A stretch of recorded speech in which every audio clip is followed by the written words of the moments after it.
আসসালামু আলাইকুম, সবাই কেমন আছেন?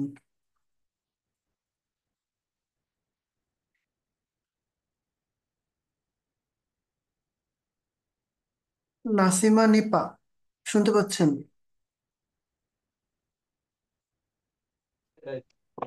জি স্যার, শুনতে পাচ্ছি। জি, আপনি একটা প্রবলেম সাবমিট করেছিলেন। আপনি আপনার স্ক্রিনটা শেয়ার করেন।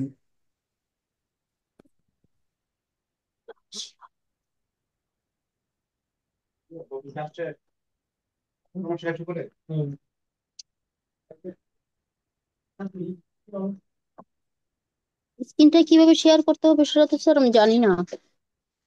আচ্ছা, সবুজ একটা বাটন দেখতে পাচ্ছেন, নিচে শেয়ার লেখা, উপরের দিকে তীর চিহ্ন দেয়া। হুম, দেখতে পাচ্ছেন? এটা আমি কোথায় যে দেখবো? এটা একদম নিচে, যেই অনেকগুলো অপশন আছে দেখেন, সেখানে একটা তীর চিহ্ন দেখতে পাবেন। না, আমি কি লাইভের এখানে নাকি আমার কম্পিউটারে? আপনার আপনি কি কি দিয়ে জয়েন করেছেন? আমি এখন মোবাইলে জয়েন করেছি। হ্যাঁ, কম্পিউটারে জয়েন করেন, কম্পিউটার থেকে স্ক্রিনটা শেয়ার করবেন।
ওকে, যারা যারা জয়েন করে ফেলেছে, আমি রোল কলটা করে ফেলছি।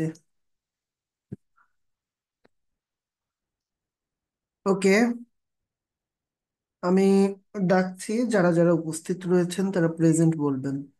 3। আসসালামু ভাইয়া।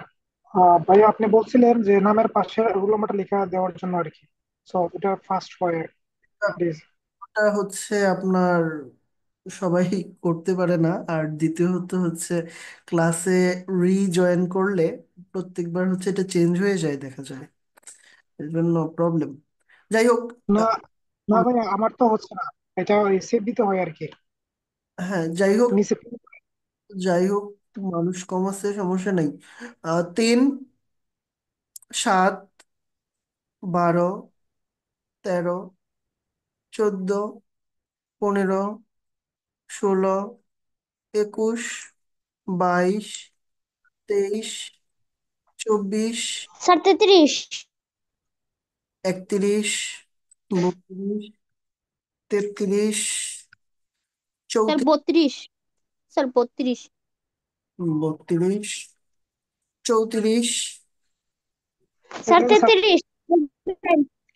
হ্যাঁ, 34 দেয়া হয়ে 33 দেয়া হয়েছে, 34 উপস্থিত আছে, 35,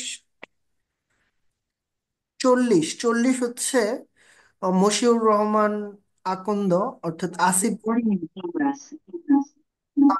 আপনার রেজিস্ট্রেশন আইডির নাম্বার।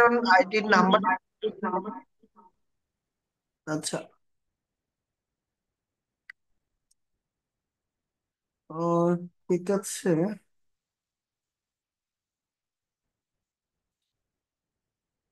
স্ক্রিন শেয়ার করিনি আমি, না?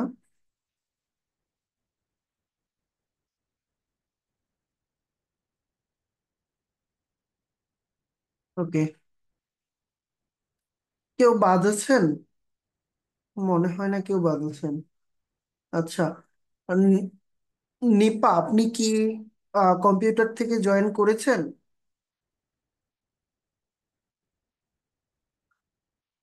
আচ্ছা। শাকিল,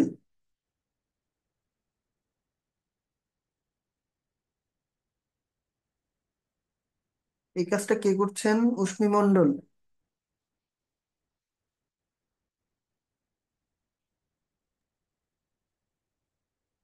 জি।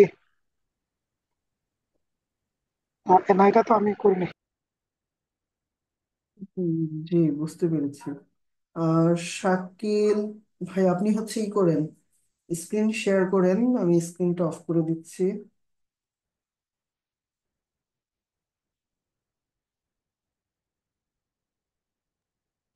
আমার স্ক্রিনটা শেয়ার করেন। আমি তো অফলাইন চলে গেল দেখা যায়। আচ্ছা, ঠিক আছে, তাহলে আমরা ক্লাস শুরু করি। শাকিল। জি জি, আসলে ওই নেটের বাইরে চলে গেছে, সরি। হ্যাঁ, আপনি স্ক্রিনটা শেয়ার করেন, দ্রুত করেন।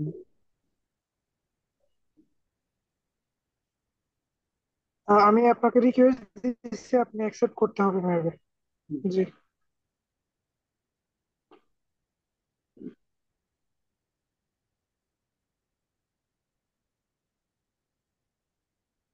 আচ্ছা, এবার আপনি দুইটা প্রবলেম সাবমিট করেছিলেন।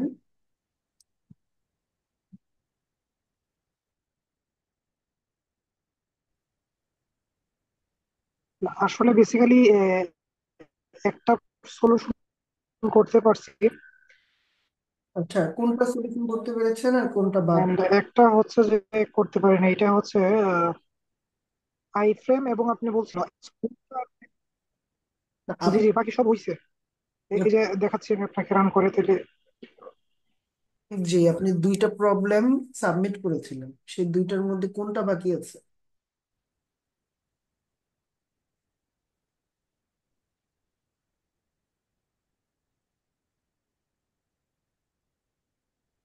এই যে এমবাইডেড এমবাইডেড এন্ড এটা বাকি রইছে, এবং হচ্ছে যে এই যে এইখানে যে অবজেক্ট আছে কফিতে শো করতেছে না।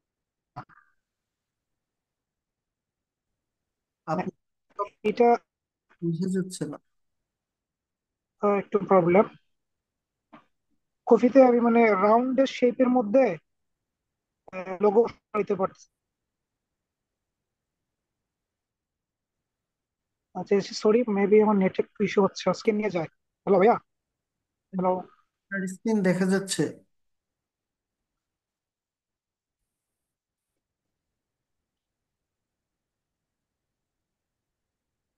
ভাইয়া, আমার স্ক্রিন কি দেখা যাচ্ছে? হ্যাঁ, স্ক্রিন দেখা যাচ্ছে।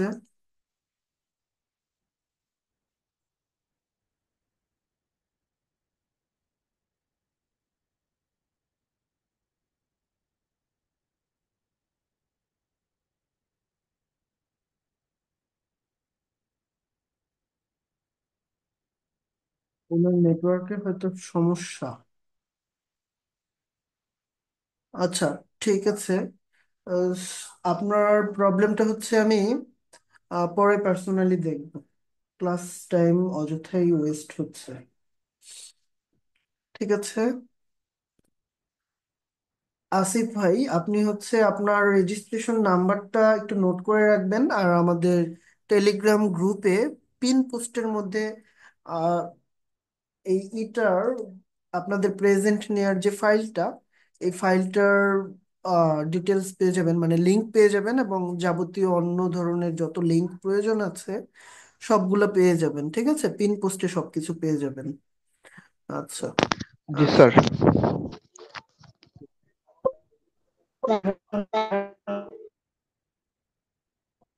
আচ্ছা, আমি আপনাদেরকে সবাইকে মিউট করে দিয়েছি। এখন আমরা প্রকৃত ক্লাসে ফিরে যাই এবং ক্লাস শুরু করি, যেহেতু আমাদের সময় খুবই কম। ওকে।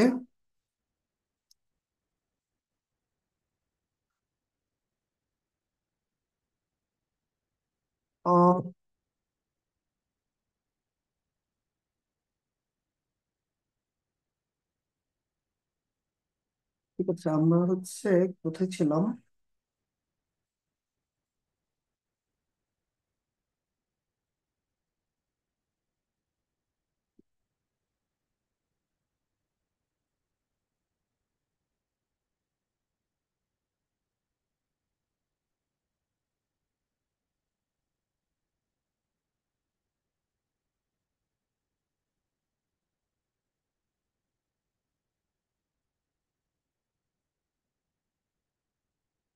ঠিক আছে, আজকে আমরা টেবিল দেখব।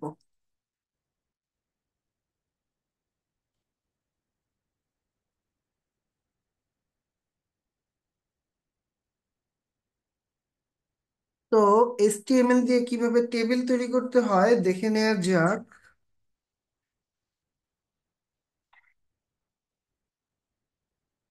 টেবিলের জন্য আমাদের একটা ট্যাগ রয়েছে, সেটার নাম হচ্ছে টেবিল ট্যাগ। এটা অবশ্যই কমপ্লিট একটা ট্যাগ, তার মানে এটা রিস্টার্টিং ট্যাগ রয়েছে এবং ইন ট্যাগ রয়েছে। আচ্ছা, এই টেবিল ট্যাগের ভিতরে আমাদের আরো অনেক ধরনের ট্যাগ ইউজ করতে হবে। এর মধ্যে প্রথমত যে ট্যাগটা আমরা ইউজ করব সেটা হচ্ছে ক্যাপশন ট্যাগ। এটা হচ্ছে আমরা টেবিলের ক্যাপশন দেওয়ার জন্য এই ট্যাগটাকে ইউজ করব। জাস্ট লিখে দিই দিস ইন ক্লাস 6। ওকে। আচ্ছা, এই পুরো জিনিসটা আমাদের তো HTML ডকুমেন্টের ভিতরে নিতে হবে, রাইট? এই জন্য আমাদের সিনটেক্সটা আমরা রেডি করে ফেলি। ক্লাস 6।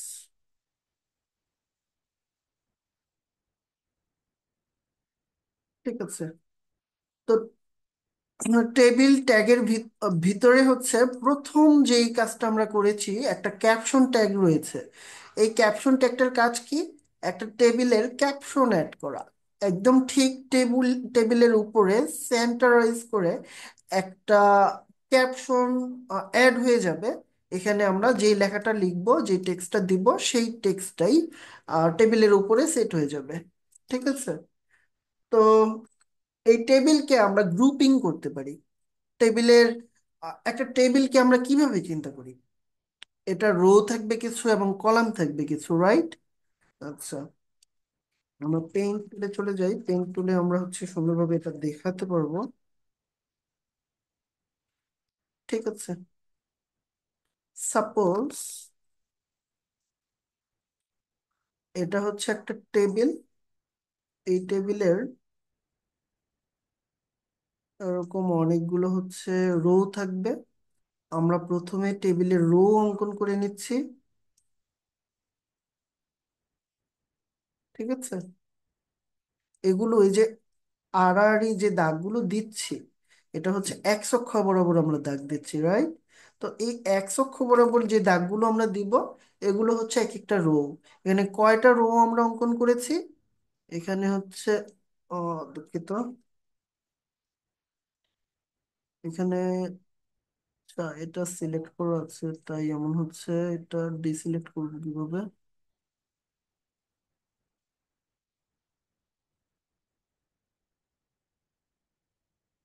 আচ্ছা, যাই হোক, এখানে একটা, দুইটা, তিনটা, চারটা, পাঁচটা, ছয়টা, সাতটা, আটটা রো নিয়েছি আমরা, রাইট?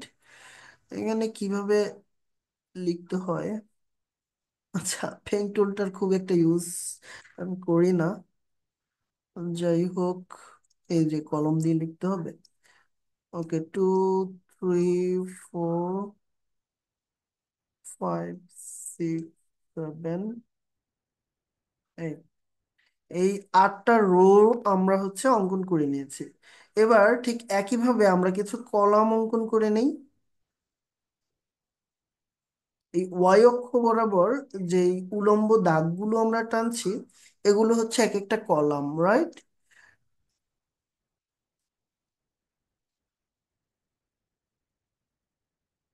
ঠিক আছে। তার মানে আমরা একটা টেবিল অঙ্কন করলাম। এই টেবিলের 8টা রো অঙ্কন করেছি এবং 4টা কলাম অঙ্কন করেছি, ঠিক আছে। তো এই অক্ষ বরাবর হচ্ছে যেটা থাকে সেটা কি? রো। আর এক্স অক্ষ বরাবর যেটা এভাবে থাকে এই যে উপরে, মানে এই সেলগুলো, এই পুরো সেলগুলো, মানে এটা হচ্ছে কলাম, এই পুরোটাকে বলবো কলাম, আর এই পুরোটাকে বলবো হচ্ছে রো। ঠিক আছে। আর এই যে প্রত্যেকটা ঘর, এই ঘরগুলোকে আমরা বলবো কি? সেল। প্রত্যেকটা ঘরকে আমরা কি বলবো? এক একটা সেল। বুঝে গেল? তার মানে হচ্ছে আমরা রো এবং সেল এবং রো এবং কলাম নিয়ে, এবং প্রত্যেকটা রো কলামের যেই আড়াআড়ি দাগ, সেই দাগের ফলে এক একটা ঘর তৈরি হবে। সেই ঘরগুলোকে আমরা সেল বলবো।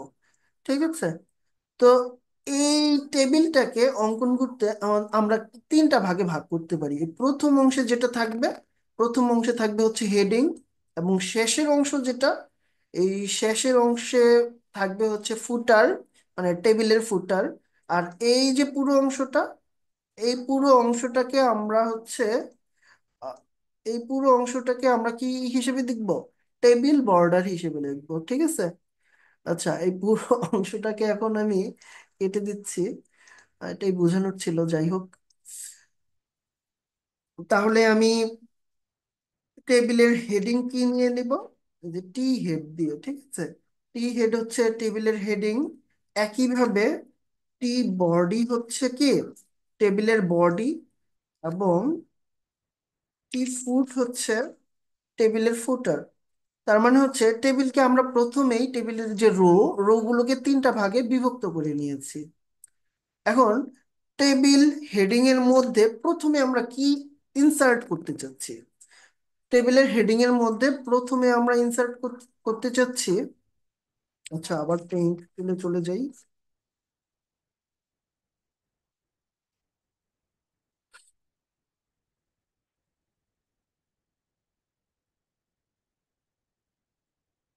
ঠিক আছে। তো আমরা প্রথমে ইনসার্ট করতে চাচ্ছি কি? এই যে রোটা ইনসার্ট করতে চাচ্ছি, ঠিক আছে। এই রোটা হচ্ছে আমরা প্রথমত ইনসার্ট করব ঠিক এইভাবে, দ্বিতীয় রো ইনসার্ট করব, তৃতীয় রো ইনসার্ট করব, তাই না? তো আমাদের টেবিল হেডিং এর কাজ যেহেতু করব আমরা এখন, সো আমাদের হচ্ছে এই প্রথম রোটা নিয়ে কাজ করতে হবে। তো এই প্রথম রোটা নিয়ে কাজ করতে হলে এখানে কয়টা রো আছে? টেবিলের হেডিং এ একটা রো আছে। যেহেতু এখানে একটা রো আছে, আমরা প্রথমে একটা টিআর নিব। টিআর অর্থ হচ্ছে টেবিল রো। ঠিক আছে। তো এই টেবিল রো এর মধ্যে আমরা কি ইনসার্ট করতে চাচ্ছি? টেবিলের হেডিং ইনসার্ট করতে চাচ্ছি। আর টেবিলের হেডিং প্রত্যেকে কি, নিজেরা কি, এই যে টেবিলের হেডিং যে আমরা দেখতে পাচ্ছি, এরা প্রত্যেকে নিজেরা কি? প্রত্যেকে এক একটা সেল, তাই না? তার মানে এখানে কয়টা সেল রয়েছে? একটা, দুইটা, 3টা সেল রয়েছে। সো আমাদের এখন কি করতে হবে তাহলে? এখানে এটা যেহেতু টেবিল হেডিং, তাই আমাদের এখানে দিতে হবে টিএইচ। তো টিএইচ হচ্ছে নিজে একটা সেল। যেহেতু এখানে আমাদের টেবিলের রোতে আমরা এখানে যেটা দেখতে পাচ্ছি 3টা সেল রয়েছে, তাই এই টিএইচ দ্বারা যেহেতু আমরা এক একটা সেল বুঝবো, তাই এখানে আমরা 3টা সেল নিয়ে নিব। ঠিক আছে। আর এরা যেহেতু টেবিলের হেডিং প্রত্যেকেই, তাই আমরা এটাকে টিএইচ দ্বারা কি নির্ধারণ করব। তো এখানে আমরা লিখতে পারি নেম, দেন হচ্ছে রেজিস্ট্রেশন আইডি, দেন হচ্ছে এজ লিখলাম। ঠিক আছে, এভাবে আমরা টেবিলের হেডিং নিয়ে নিলাম তিনটা। তো একইভাবে কিন্তু টেবিলের বডিতেও আমাদের রো গুলো নিয়ে নিতে হবে। এখন দেখি, আমরা যেহেতু এই টেবিলটা অঙ্কন করতে চাচ্ছি, সুতরাং এই যে নিচের যে অংশটা, এই যে নিচের যে অংশটা, এটাকে ধরলাম আমরা আর টেবিল ফুটার।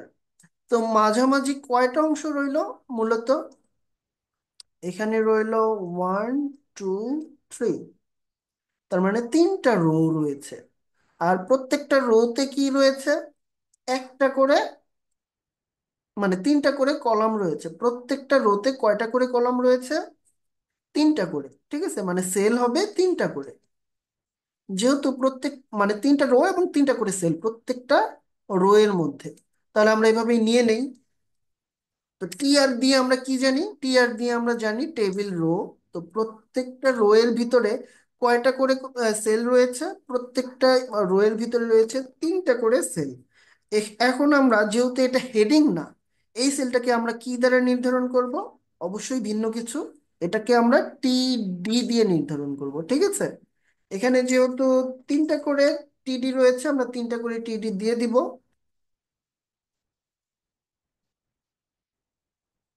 ঠিক আছে, এইভাবে আমরা নিয়ে নিব।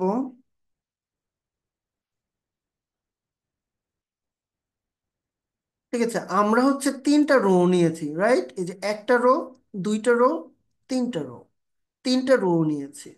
তো প্রথম রোতে সাপোজ হচ্ছে আমরা লিখলাম, প্রথম রোতে কি কি আছে আমরা একটু দেখে আসি তো।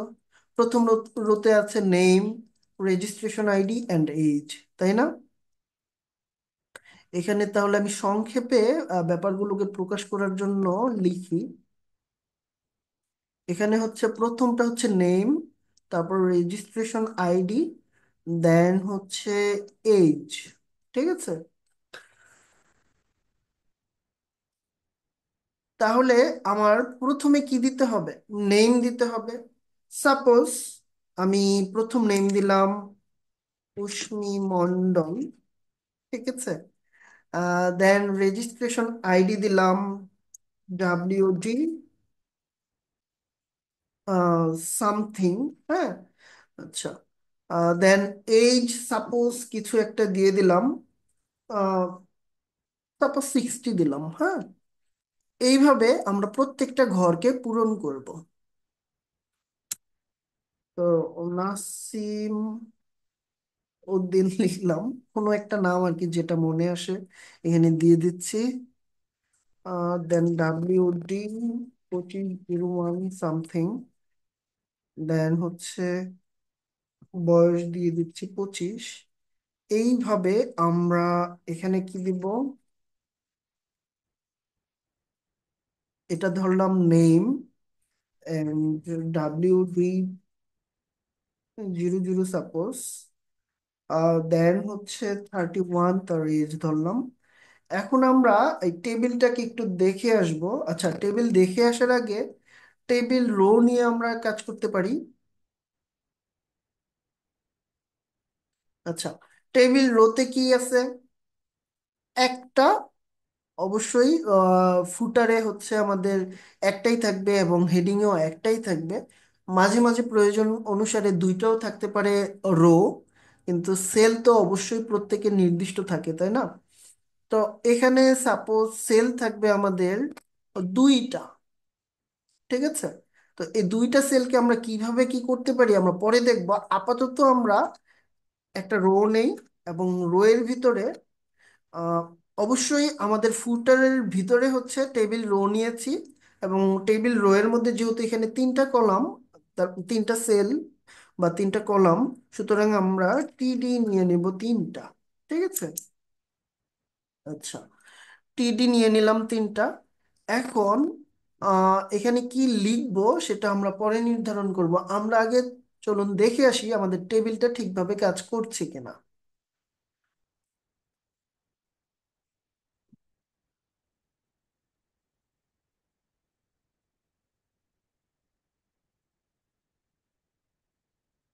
আমরা এখানে দেখতে পাচ্ছি আমাদের টেবিলটা সঠিকভাবে কাজ করছে, রাইট?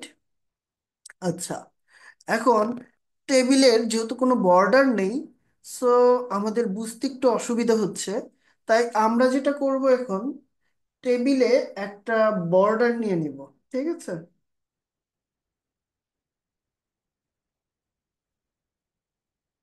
আচ্ছা,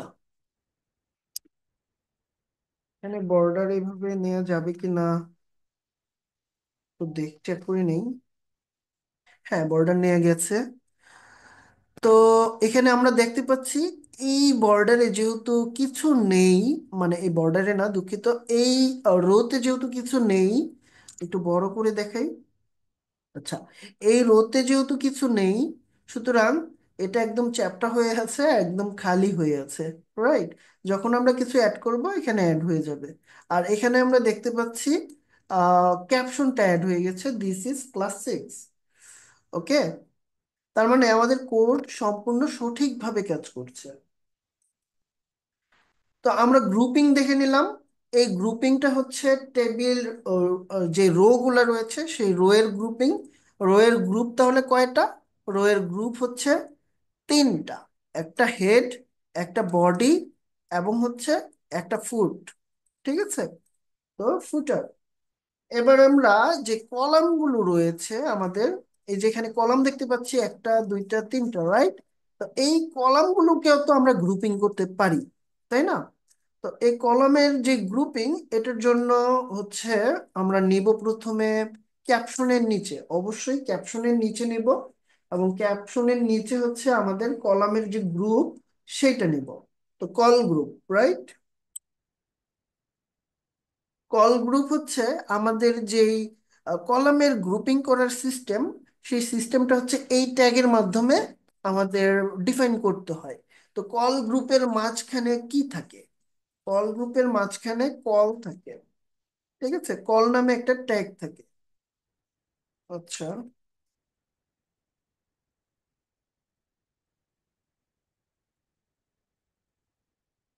তো এখানে কল নামে একটা ট্যাগ থাকবে। এই কল ট্যাগের ভিতরে কি থাকবে? কল হচ্ছে একটা সিঙ্গেল ট্যাগ, ঠিক আছে?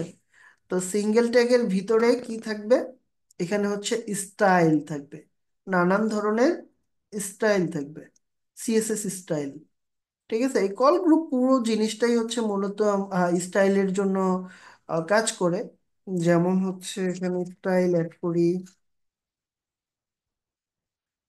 কালার দেই রেড। এখন আমরা দেখতে পারবো যে কল গ্রুপের প্রথম কলামটা, সেই প্রথম কলামটার কালার রেড হয়ে গেছে।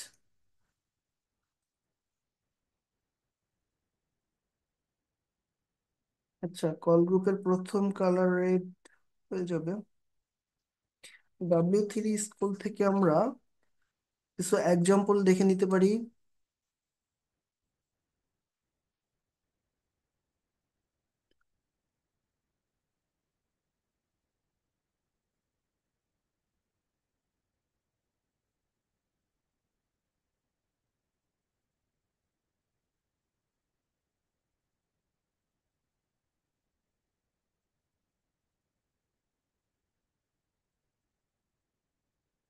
আচ্ছা, এটার একটা রিকোয়ার্ড ট্যাগ রয়েছে, অ্যাট্রিবিউট রয়েছে, সেটা হচ্ছে স্প্যান। তো স্প্যান মানেটা কি? স্প্যানের কাজটা কি? স্প্যানের কাজ হচ্ছে বিস্তৃত করা। মানে ওর মাধ্যমে আমি বলে দিব তুমি কয় ঘর পর্যন্ত, মানে কয়টা কলাম পর্যন্ত এটা ইফেক্ট ফেলবে। ঠিক আছে?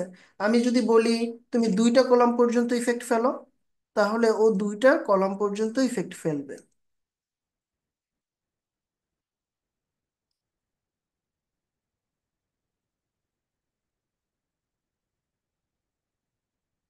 Call group.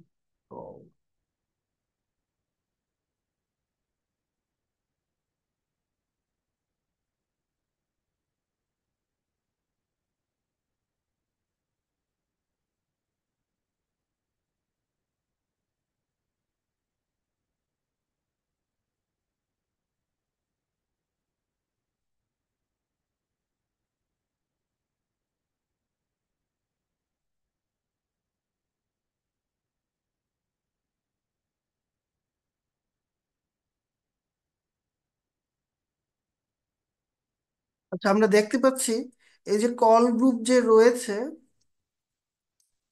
ঠিক আছে, এই কল গ্রুপের মাঝে হচ্ছে কল নিয়েছি, এটা স্প্যান করেছি, দেন স্টাইলে ব্যাকগ্রাউন্ডটা দিয়েছি, একটা কালার দিয়েছি। এই কালারটা যদি আমি রেড দিয়ে দেই, তাহলে এটার ব্যাকগ্রাউন্ড কালারটা রেড হয়ে যাবে। ব্যাকগ্রাউন্ড কালারটা কিন্তু রেড হয়ে গেছে। আর যেহেতু স্পেন আমি কি করেছি, 2 দিয়েছি, যার দরুন হচ্ছে এটার কালারটা দুইটা কলাম পর্যন্ত রেড হয়েছে। আমরা দেখতে পাচ্ছি এখানে দুইটা কলাম পর্যন্ত রেড হয়েছে, ঠিক আছে। এখন আমরা যেহেতু এখানে স্পেন আগে নিয়েছিলাম, যা তার দরুন হয়তো সমস্যা হয়েছে, কিন্তু এটা কোনোভাবেই সমস্যা হওয়ার কথা না। যাই হোক,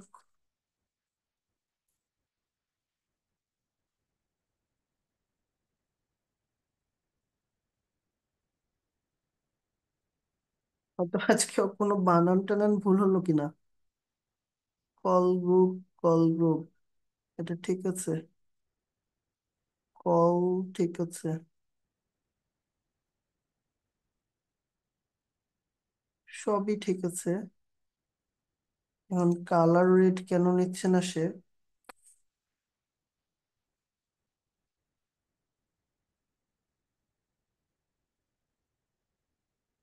কালারটা রেড নিচ্ছে না, এখানে ব্যাকগ্রাউন্ড কালার যদি আমি দেই,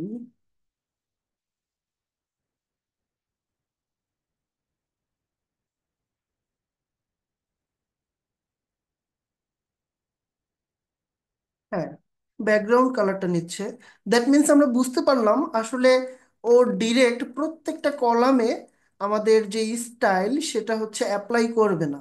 ঠিক আছে, যদিও আমরা এভাবে স্টাইলগুলো করব না, আমাদের স্টাইল করার জন্য অনেক সুন্দর রুলস রয়েছে যেগুলো আমরা সিএসএস দিয়ে করব। ঠিক আছে, এখানে এভাবে আমরা কখনো স্টাইল করব না, যেহেতু আপনাদের সিএসএস শিখাইনি। তাই হচ্ছে আমি জাস্ট এখানে দেখাতে চাচ্ছিলাম কল গ্রুপের কাজটা কি। যাই হোক, এখানে সবগুলো এই স্টাইলের ভিতরে সবগুলো সিএসএস এর রুলই ইফেক্ট করবে না, ঠিক আছে, কিছু কার্যকর হবে, কিছু কার্যকর হবে না। যাই হোক, যেহেতু আপনাদের সিএসএস শেখানো হয়নি, সুতরাং এই স্টাইলের কাজটা আপনাদের একদমই এখন করতে হবে না। কিন্তু কল গ্রুপের কাজটা কি, জাস্ট দেখানোর উদ্দেশ্যেই দেখানো। আমরা যখন সিএসএস শিখবো তখন টেবিলের এই কাজের, স্টাইলিং এর কাজের ব্যাপারগুলো দেখে নিব। ঠিক আছে, ব্যাপার না।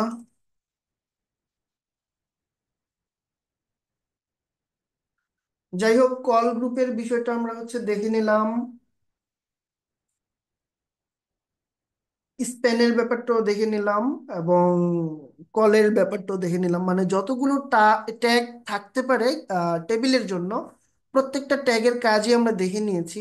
এবং এখন হচ্ছে আমরা দেখব মূলত কল স্পেন এবং রো স্পেন নামে দুইটা অ্যাট্রিবিউটের কাজ। এটা একটু জটিল মনে হতে পারে, এজন্য হচ্ছে একটু মনোযোগ দিয়ে দেখতে হবে। অনেক সময় থাকে না, এই যে সাপোজ আমাদের টেবিলের ফুটার যেটা, প্রথমে নেম আছে, দেন হচ্ছে এখানে কি আছে, রেজিস্ট্রেশন আইডি, আর এখানে কি আছে, এইজ। এখন আমি চাচ্ছি কি, এই যে এইজ যে সংখ্যাগুলো রয়েছে, এই প্রত্যেকের এইজ মিলে কত হয় সেটা বের করব। অথবা গড়ে আপনাদের এইজ কত সেটা আমি বের করতে চাচ্ছি। এটা বের করতে হলে আমাকে কি করতে হবে, আমাকে শুধু এই ঘরটা ইউজ হবে, তাই না? আর অ্যাভারেজ এইজ, এই টাইটেলটা লেখার জন্য আমার একটা ঘরই যথেষ্ট। সুতরাং এখানে যেহেতু দুইটা ঘর রয়েছে, আমি চাচ্ছি এই যে এই অংশটা কেটে দিতে, ঠিক আছে। এটাকে আমরা কেটে দিব, এভাবে কেটে দিতে চাচ্ছি। এখানে থাকবে, দ্যাট মিন্স এই রোতে থাকবে দুইটা সেল। এই রোতে কয়টা সেল থাকবে, দুইটা সেল থাকবে। যেহেতু এই রোতে দুইটা সেল থাকবে, আমাদের এখানে আছে কয়টা সেল, আমরা ফুটারে চলে যাই। ফুটারে আছে কয়টা সেল, তিনটা। সুতরাং আমাদের একটা সেল কেটে দিতে হবে। একটা সেল কেটে দিয়ে এই টিডিতে আমরা যেটা লিখবো,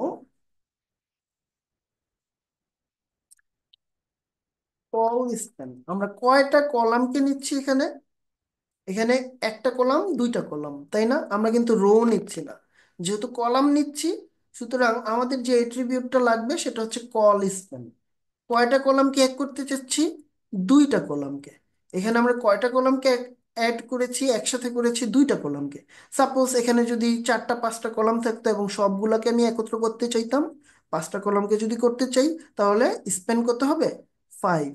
আর এই কল স্পেন র স্পেন ইউজ করার ক্ষেত্রে আমাদের অত্যন্ত মনোযোগী হতে হবে এই বিষয়ে যে এখানে যতগুলা হচ্ছে সেল রয়েছে এক করতে চাই, ততটাই স্পেনে সংখ্যাটা লিখতে হবে। যদি এর বেশি লিখে ফেলি, তাহলে আমাদের পুরো টেবিলটা ভেঙে যাবে, ভেঙে স্টাইলটা পুরো নষ্ট হয়ে যাবে। তাই এটা আমাদের মনোযোগ দিয়ে পূরণ করতে হবে। আর আমি যেহেতু এখানে কল স্পেন 2 দিয়েছি, তাই হচ্ছে একটা সেল কেটে দিয়েছি। ঠিক আছে, এখানে লিখি অ্যাভারেজ।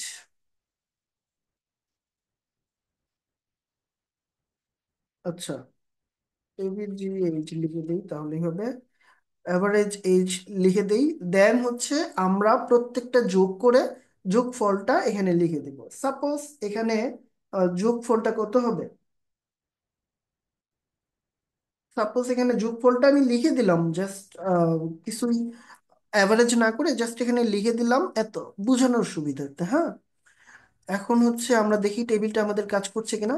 দেখতে পাচ্ছি আমাদের টেবিলটা সঠিকভাবে কাজ করছে, অ্যাভারেজ এজ 22, লেখাটা সঠিকভাবে কাজ করছে। আচ্ছা, এখানে কল গ্রুপ যেটা আছে, এটাকে আমরা জাস্ট কমেন্ট আউট করে দেই, যাতে হচ্ছে আমাদের সবগুলো একই কালার থাকে, এতে হচ্ছে দৃষ্টিকটু দেখাবে না। আচ্ছা, তো আমাদের কল স্পেনের ব্যাপারটা দেখলাম, এখন আমরা দেখবো রো স্পেনের ব্যাপারটা। এটা খুবই মনোযোগ দিয়ে দেখতে হবে। সাপোজ এখানে Nasim Uddin and Lorem Ipsum, এই দুইজনের বয়সী 25 বছর করে। তাহলে আমাদের এখানেও 25 বছর, এখানেও 25 বছর, কি আলাদা করে লেখার দরকার আছে? আমরা একটা কাজ করতে পারি না? এই দুইটা সেলকে এক করে দিয়ে, মানে মার্জ করে দিয়ে, দেন এখানে শুধু 25 লিখবো, তাহলে বুঝে যাবে যে নাসিম উদ্দিনের বয়সও হচ্ছে 25, লরেন ইপসামের বয়সও হচ্ছে 25। সো এটা করতে হলে আমাকে দেখতে হবে এটা কত নাম্বার রোতে রয়েছে। এটা রয়েছে কত নাম্বার রোতে?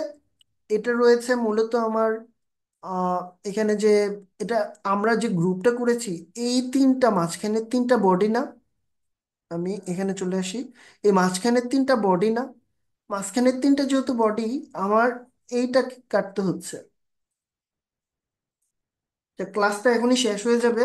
ক্লাসটা শেষ হলে বাকি জিনিসটা হচ্ছে আমি পরের সেশনে দেখাচ্ছি, কারণ একদম এখনই শেষ হয়ে যাবে আর 2-3 সেকেন্ড পরে।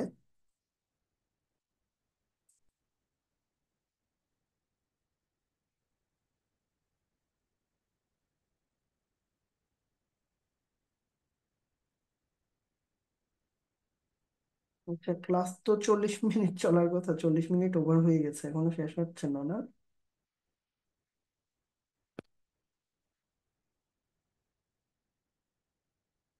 যাই হোক, বলতে থাকি, ক্লাস শেষ হলে বাকি অংশটুকু আমি পরবর্তীতে দেখাবো।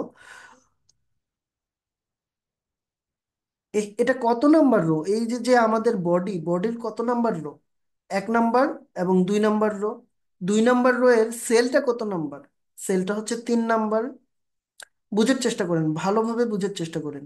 ঠিক আছে, এখানে হচ্ছে আমি আহ, লিখি ব্রাশ দিয়ে। এটা হচ্ছে রো কত? রো 1। সেল কত? সেল 3। আর এটা রো 2